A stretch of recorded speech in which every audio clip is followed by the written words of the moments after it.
The muscle car era gave us legendary machines that defined American performance. But not every muscle car became a sales success. Some sat on dealer lots gathering dust, victims of bad timing, changing markets, or simply being the wrong car at the wrong moment. Today, we're counting down 12 muscle cars that dealers couldn't get rid of, machines that should have sold but didn't, models that languished unsold while the market moved on, and cars that represent the painful moments when muscle car dreams collided with economic reality. From AMC's bold gambles to Detroit's desperate attempts to keep performance alive, these are the muscle cars that nobody wanted. This is the story of automotive ambition meeting market rejection. Number 12, 1979 Chevrolet Monza, Spider 8.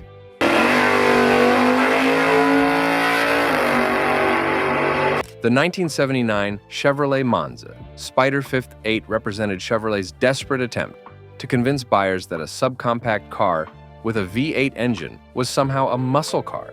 Chevrolet fitted a 305 cubic inch V8, producing 145 horsepower into the Monza's small body, creating something that looked sporty but delivered disappointment. Dealers struggled to sell Monza Spiders because buyers understood the truth.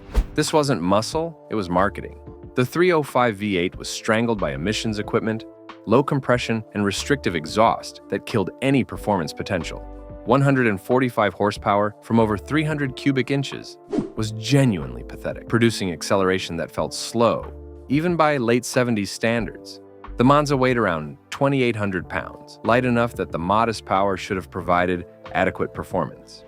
But the reality was disappointment, sluggish acceleration, poor fuel economy despite the low power, and a driving experience that felt nothing like the muscle cars Chevrolet had built just years earlier. The styling was generic, GM subcompact, nothing distinctive or exciting that justified the Spider badging. Chevrolet added graphics and appearance packages, trying to create visual excitement. But underneath lived a compromised economy car with an inefficient engine.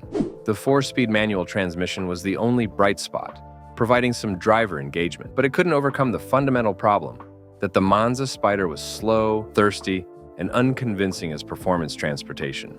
Dealers couldn't move Monza Spiders because buyers weren't fooled. The muscle car enthusiasts who might have been interested took one test drive and walked away disappointed.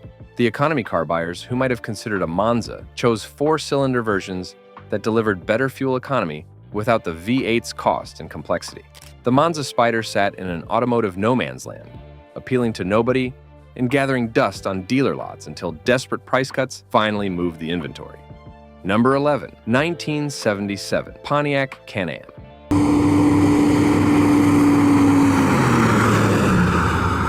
The 1977 Pontiac Can-Am represented Pontiac's confused attempt to build a GTO successor for the late 70s.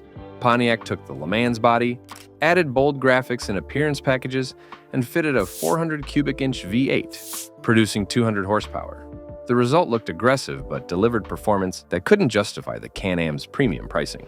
Dealers struggled with this odd creation, and production ended after just 1 year. The 400 V8 produced 200 horsepower under net ratings, modest output that reflected the era's emission restrictions and fuel economy pressures. The engine featured a 4-barrel carburetor and tuning that emphasized mid-range torque, but the power delivery felt lethargic compared to muscle cars from just years earlier. Pontiac matched the engine with a 3-speed automatic transmission. No manual option was offered, further emphasizing that the Can-Am prioritized comfort over performance. The styling was the Can-Am's most distinctive feature. Pontiac fitted a massive hood scoop, bold graphics, and styling details that tried to create visual excitement. The white and orange color scheme was striking and polarizing, but underneath the graphics lived a compromised intermediate that couldn't deliver muscle car thrills. The handling was soft and floaty, the brakes were adequate at best, and the overall driving experience felt more boulevard cruiser than performance car. Dealers couldn't sell Can-Ams because buyers understood they were paying premium prices for graphics rather than genuine performance. Pontiac built only 1,277 Can-Ams for '77 before discontinuing the model. The car sat on lots, while buyers chose Firebirds or Trans Ams that offered more convincing performance credentials. The Can-Am represented Pontiac's confusion about what performance meant in the late 70s, creating something that satisfied nobody and quickly disappeared. Number 10, 1973 Chevrolet Chevelle SS 454.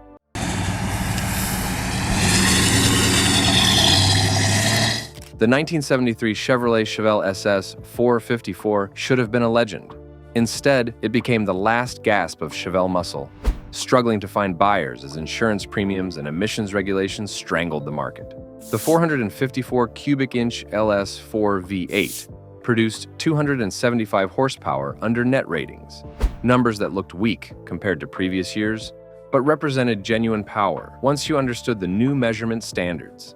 The LS4 featured all the compromises 1973 required. Lower compression allowed running on unleaded fuel. Restrictive exhaust met emission standards. The result was an engine that still produced over 400 pound-feet of torque, but felt neutered compared to earlier Chevelle big blocks. Chevrolet offered 4-speed manual or automatic transmissions, with most buyers choosing automatics as muscle cars became more civilized. The performance was decent for 73, mid-7-second 0 to 60 times, and mid-15-second quarter miles, but not enough to overcome market resistance. The Chevelle's styling featured the new colonnade body that Chevrolet introduced to meet safety standards.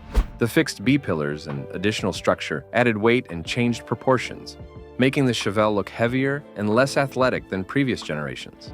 The SS package added graphics and performance details, but the overall appearance was more mature and less aggressive than earlier SS models. Chevrolet was moving the Chevelle toward personal luxury rather than pure muscle, and the styling reflected that shift. Insurance companies killed Chevelle SS sales. Young buyers faced premiums they couldn't afford. Older buyers with adequate incomes chose luxury features over raw performance. The SS package faded after 73, with the 454 engine disappearing from option lists. Dealers watched Chevelle SS sit unsold, while the market moved towards smaller, more economical cars. The 73 SS 454 represented the moment when traditional muscle became commercially unviable, leaving dealers with inventory nobody wanted at any reasonable price.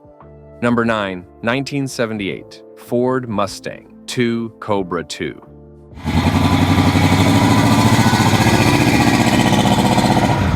The 1978 Ford Mustang 2 Cobra 2 represented Ford's misguided attempt to create muscle car excitement from the unloved Mustang 2 platform. Ford fitted a 302 cubic inch V8, producing 139 horsepower. Genuinely pathetic output that made the Cobra 2 slow despite its lightweight. Dealers struggled to sell these underpowered imitations of genuine muscle, and buyers rightfully rejected them. The 302 V8 was strangled by emissions equipment and low compression that killed any performance potential. 139 horsepower from 300 cubic inches was embarrassing, producing acceleration that felt slow even compared to economy cars. The Mustang 2 weighed around 2,800 pounds, but the anemic engine meant sluggish performance that contradicted the Cobra graphics and appearance package. The 4-speed manual transmission provided some engagement, but it couldn't overcome the fundamental problem that the car was genuinely slow. The compression ratio had been lowered to around 8.4 to 1, dramatically reducing thermal efficiency and forcing the engine to work harder to produce even modest power. The catalytic converter and air pump system added weight, complexity, and restriction that further choked the already anemic V8's breathing capabilities. The carburetor was calibrated primarily for emissions compliance rather than performance, creating flat spots in the power delivery and hesitation during acceleration that made the driving experience frustrating. The exhaust system featured restrictive manifolds and small diameter pipes that strangled exhaust flow, preventing the engine from expelling combustion gases efficiently and limiting power at any RPM. The ignition timing was retarded to reduce emissions, costing additional horsepower and creating a power delivery that felt even more lethargic than the numbers suggested. The 0 to 60 time typically exceeded 12 seconds. Genuinely slow performance that made the Cobra 2 feel underpowered in every driving situation, from highway merging to stoplight acceleration. The quarter-mile performance fell into the high 18 to low 19-second range, with trap speeds barely exceeding 70 miles per hour, numbers that would have been acceptable from a 4-cylinder economy car, but were humiliating from a V8 wearing Cobra badging. The fuel economy was terrible, despite the low power output, typically returning 15 to 18 miles per gallon in mixed driving, meaning buyers suffered both poor performance and poor economy. The engine's torque peak occurred at relatively low RPM, around 2,000 revolutions per minute, but the actual torque production was so modest that the low-end grunt muscle car enthusiasts expected simply didn't exist. The transmission gearing was tall to improve fuel economy and reduce emissions, but that meant the already weak engine was constantly laboring in too high a gear for the available power. The clutch was light and easy to operate, but that provided little consolation when the engine couldn't deliver enough power to make spirited driving rewarding or even possible. The throttle response was sluggish due to the large carburetor ventures and emissions equipment delays, creating a disconnect between pedal input and actual acceleration that made the car feel even slower than it was. The engine note was uninspiring, a muffled, strangled sound that lacked the aggressive exhaust tone muscle car buyers expected and instead sounded like a tired economy car struggling uphill. The cooling system was barely adequate for the engine's modest heat output, but even moderate ambient temperatures could cause the Cobra II to run hot in traffic, adding unreliability to the list of disappointments. The maintenance requirements were typical for the era's emission-strangled engines, requiring frequent tune-ups, carburetor adjustments, and emission system servicing that added ownership costs without improving the dismal performance. The Cobra II styling featured bold graphics, hood scoops, and appearance details that tried to create performance credibility. The problem was that anyone who drove a Cobra II discovered the truth immediately. This was marketing rather than muscle. The handling was acceptable for a small car, but the lack of power meant the Cobra II couldn't deliver excitement no matter how aggressively you drove it. The result was a car that looked fast but drove like an economy car with a thirsty engine. Dealers couldn't move Cobra IIs because buyers weren't fooled by graphics and badging. Enthusiasts who wanted genuine performance chose Firebirds or Camaros that still offered V8 power in more convincing packages. Economy-minded buyers chose four-cylinder Mustang IIs that delivered better fuel economy. The Cobra II sat in the middle, appealing to nobody and gathering dust until Ford finally put the Mustang II out of its misery. The Cobra II represented Ford's lowest point, trying to sell nostalgia for an era when their products actually delivered performance. Number 8, 1980, Chevrolet Camaro Z28.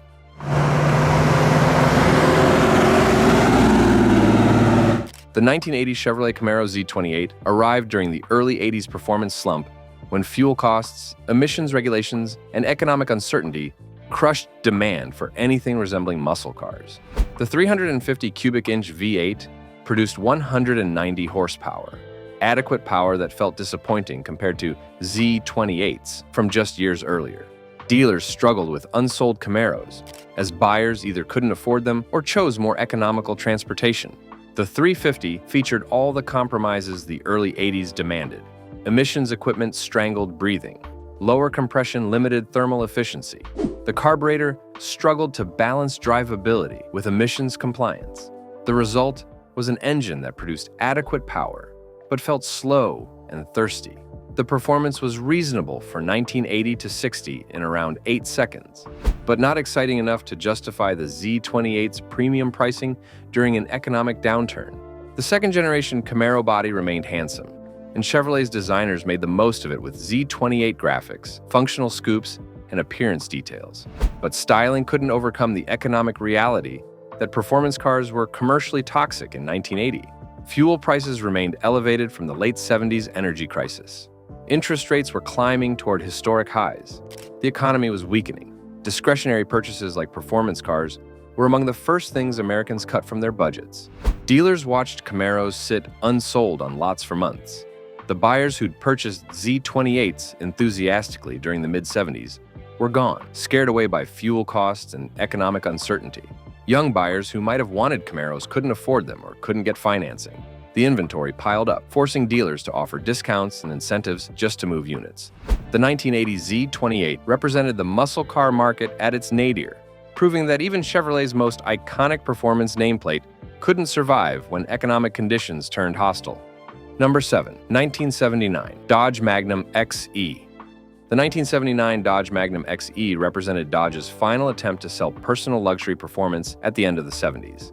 The Magnum offered V8 engines ranging from 360 to 400 cubic inches, producing up to 195 horsepower, modest output that reflected the era's restrictions.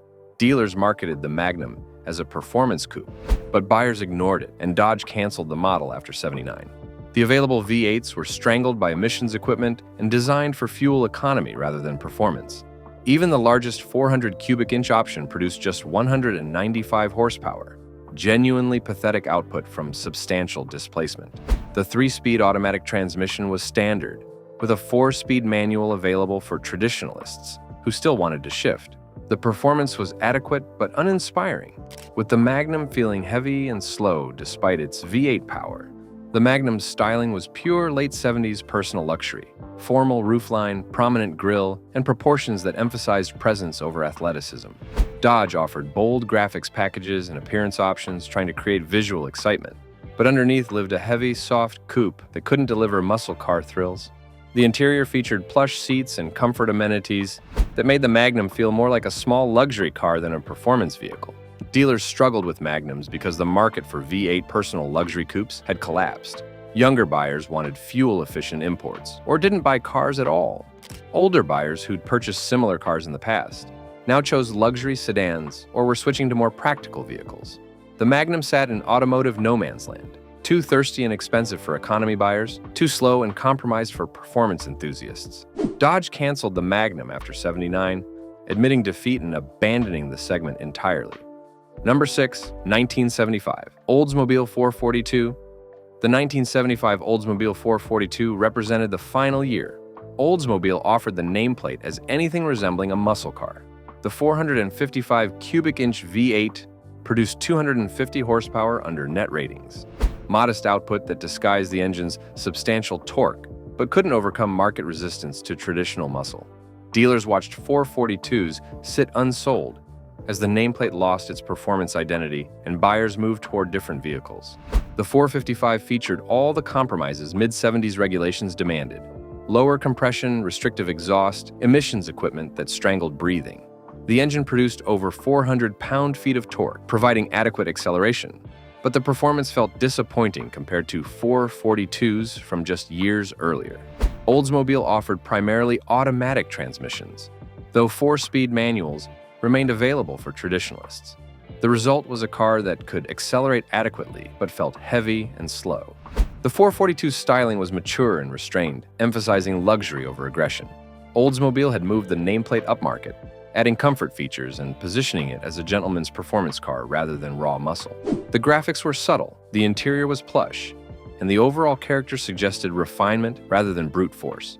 Oldsmobile was trying to save the 442 by redefining what it meant, but that redefinition killed the nameplate's soul. The exterior featured understated badging that whispered performance credentials rather than shouting them, with small 442 emblems that could be easily missed by casual observers. The color palette emphasized conservative metallics and earth tones rather than the bold, aggressive colors that had defined muscle cars just years earlier, making the 442 blend into parking lots rather than stand out. The hood featured a subtle power bulge rather than dramatic scoops or aggressive air induction systems, creating an appearance more appropriate for a luxury coupe than a performance machine. The grille was tastefully chromed and integrated smoothly with the front fascia, avoiding the aggressive, gaping mouth designs that characterize true muscle cars, and instead suggesting sophistication and restraint. The wheel covers were full-coverage units with subtle styling rather than the exposed steel wheels, or aggressive mag-style designs performance buyers expected and wanted. The vinyl roof option was heavily promoted, adding a luxury touch that further distanced the 442 from its muscle car roots and aligned it more closely with personal luxury coupes. The interior featured plush bench seating with soft cushioning and luxurious fabrics, rather than the firm bucket seats and aggressive bolstering that supported drivers during spirited driving. The dashboard was adorned with simulated wood grain trim and soft touch materials that emphasized comfort and luxury, rather than the purposeful, driver-focused layouts of genuine performance cars. The gauge cluster was restrained and conservative, lacking the dramatic tachometers and performance-oriented instrumentation that muscle car enthusiasts expected, and instead featuring clear, easy-to-read displays suitable for relaxed cruising. The sound insulation was extensive, with heavy padding and acoustic treatments that created a quiet, isolated cabin environment, completely at odds with the visceral, engaging experience muscle car buyers sought. The ride quality was deliberately softened with plush suspension tuning that prioritized boulevard comfort over responsive handling. creating a floating, detached driving experience that felt nothing like the firm, connected road feel of earlier 442s. The steering was power-assisted to the point of being nearly numb, requiring minimal effort, but providing almost no feedback about road conditions or tire grip, making spirited driving uninvolving and unsatisfying. The standard equipment list emphasized convenience and luxury features, like power windows, power locks, air conditioning, and premium audio systems rather than performance equipment like limited slip differentials, heavy-duty cooling, or upgraded suspension components. The marketing materials featured well-dressed, mature couples in country club settings rather than the performance imagery that had sold muscle cars, completely missing the target audience that had made the 442 nameplate successful. The pricing reflected the luxury positioning, with the 442 costing significantly more than base Cutlass models and approaching prices of true luxury cars from Cadillac and Lincoln, pricing out enthusiasts while failing to convince luxury buyers that Oldsmobile belonged in that segment. Dealers couldn't sell 442s because the market for traditional muscle had collapsed. Insurance costs made genuine performance cars commercially unviable. Emissions regulations were getting stricter every year. Buyers wanted luxury features more than raw power.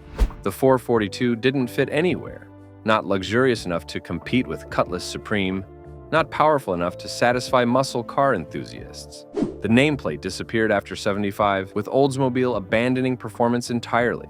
The 75 442 sat on lots, unwanted and unloved, representing the end of Oldsmobile's muscle car heritage. Number 5, 1974, Plymouth Roadrunner 440. The 1974 Plymouth Roadrunner 440 represented the last year Plymouth offered the legendary 440 engine, and dealers struggled to move them as the muscle car market died. The 440 cubic inch V8 produced 275 horsepower under net ratings, the same output as Dodge's version, but not enough to overcome buyer resistance to traditional muscle. The Roadrunner was losing its identity, and sales reflected the confusion. The 440 featured all the emissions equipment and compromises 74 required. The compression was lowered. The exhaust was restrictive. The power delivery was smooth but uninspiring. Plymouth matched the engine with heavy-duty transmissions capable of handling the torque, but most buyers chose automatics for easier daily driving. The performance was adequate, 0 to 60 in the mid-7s, quarter miles in the high 15s, but not exciting enough to justify the Roadrunner's insurance premiums and fuel consumption. The Roadrunner's styling for 74 featured Plymouth's intermediate body that looked more mature and less aggressive than previous generations. Plymouth was moving the Roadrunner upmarket, adding luxury features and comfort options that contradicted the model's stripped-down heritage.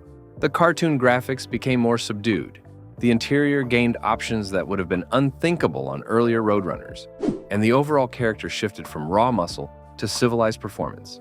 Dealers watched Roadrunners sit unsold because buyers didn't want what Plymouth was selling. The muscle car enthusiasts who'd made the Roadrunner successful wanted affordable, stripped-down performance. By adding luxury and raising prices, Plymouth turned the Roadrunner into just another mid-size coupe.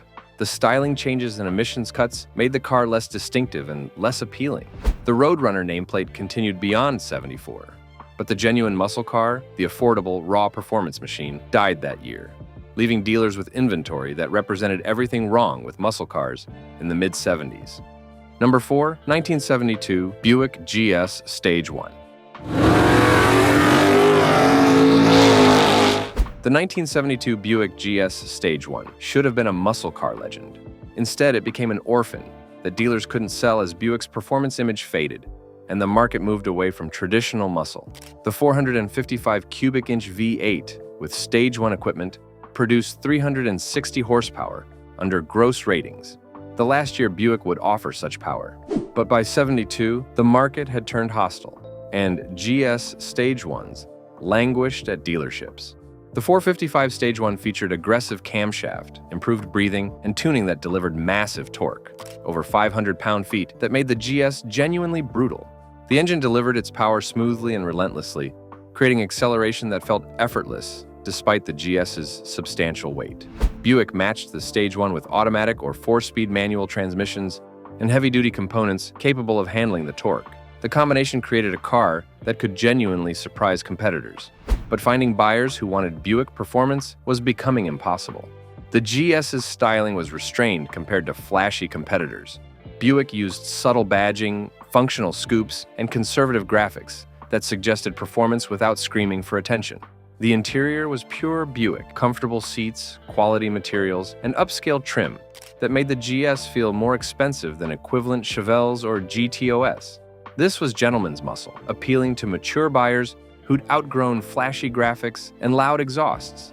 But by '72, even those mature buyers were disappearing. Buick management was uncomfortable with muscle cars. The brand's identity centered on luxury and refinement, and performance cars didn't fit that image. Insurance companies were crushing muscle car sales, and Buick's typical customers weren't buying high-performance intermediates.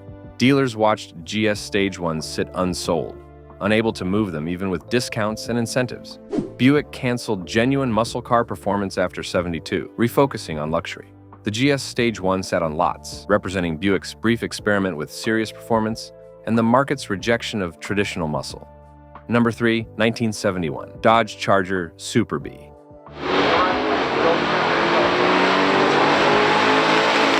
The 1971 Dodge Charger Super B arrived just as the muscle car market collapsed completely.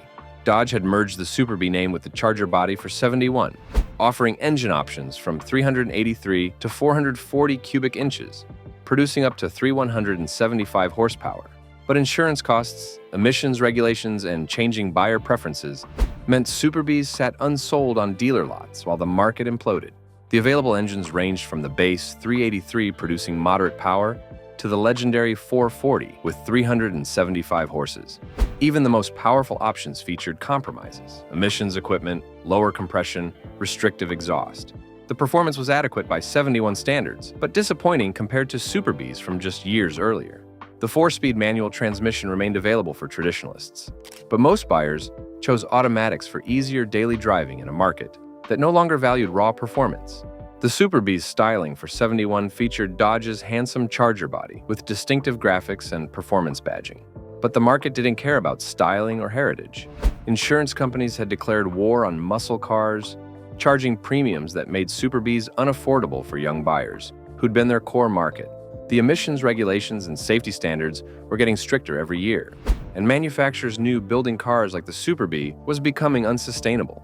Dealers watched helplessly as Super Bs gathered dust. Sales collapsed across the entire muscle car segment, as buyers either couldn't afford insurance or chose more practical vehicles. Dodge discontinued the Super B after '71, consolidating performance into Charger RT models and eventually abandoning traditional muscle entirely. The '71 Super B sat on lots representing everything wrong with muscle cars. Insurance companies wouldn't cover them affordably. Emissions made them less powerful, and buyers had moved on to different vehicles. The Super B died not because it was bad, but because the market that created it no longer existed. Number 2, 1971, Pontiac GTO Judge.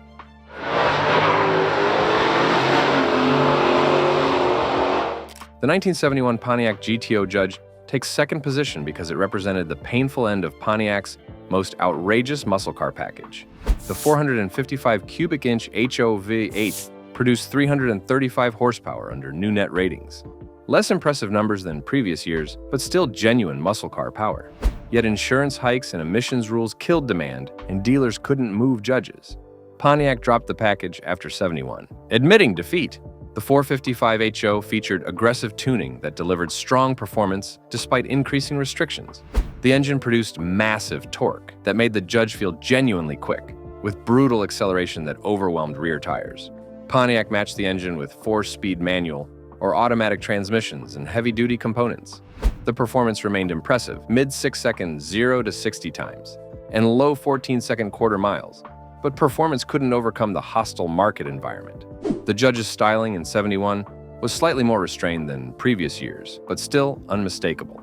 The distinctive graphics, bold striping, and trademark rear spoiler remained, though Pontiac toned down some of the wildest color combinations. The Judge featured distinctive badging and appearance details that made it instantly recognizable, but that recognition was becoming a liability rather than an asset as muscle cars attracted unwanted attention from insurance companies and law enforcement. Insurance companies had made the Judge commercially toxic. Young buyers faced premiums that exceeded car payments. The Judge's outrageous styling attracted exactly the insurance scrutiny Pontiac wanted to avoid.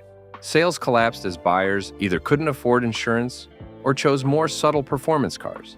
Pontiac discontinued the Judge package after '71, recognizing that the era of flamboyant muscle cars had ended.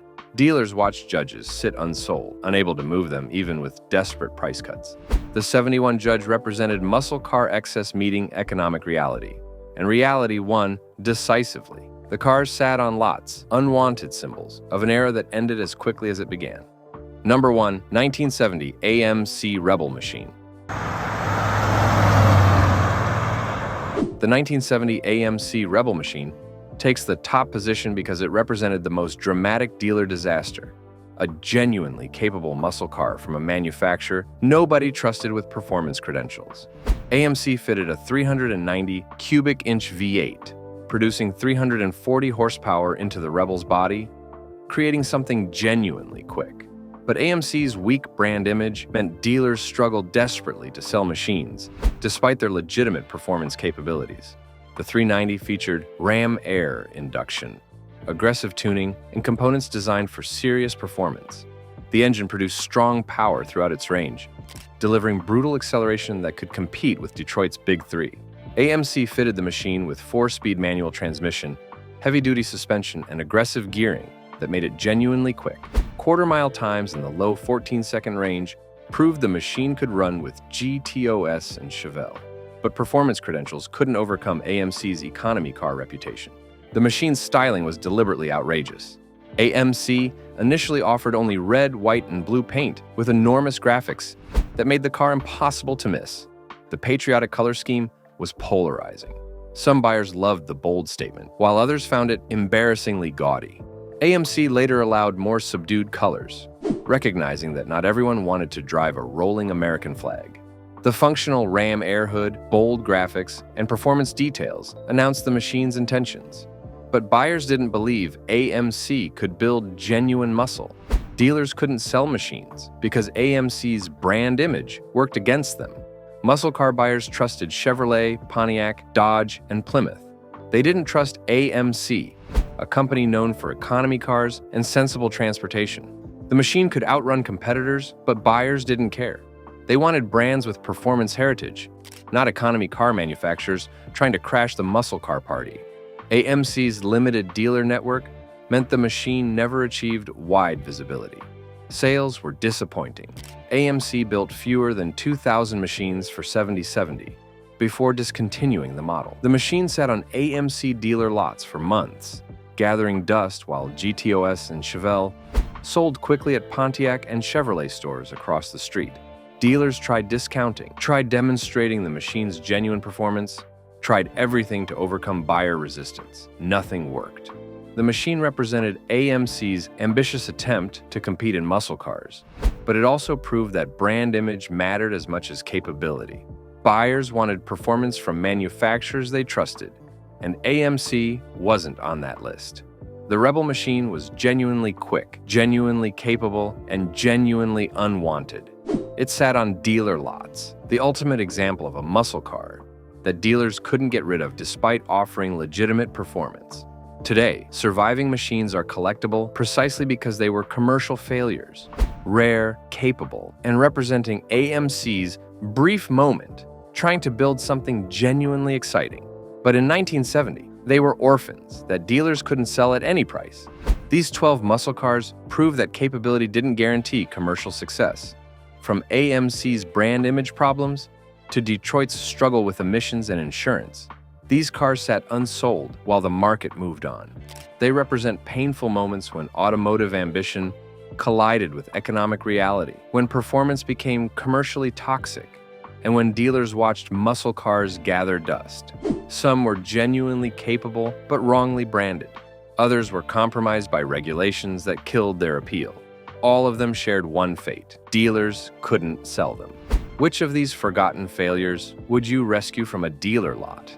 Drop your answer in the comments, and if you love stories about muscle cars that history forgot, hit that subscribe button for more.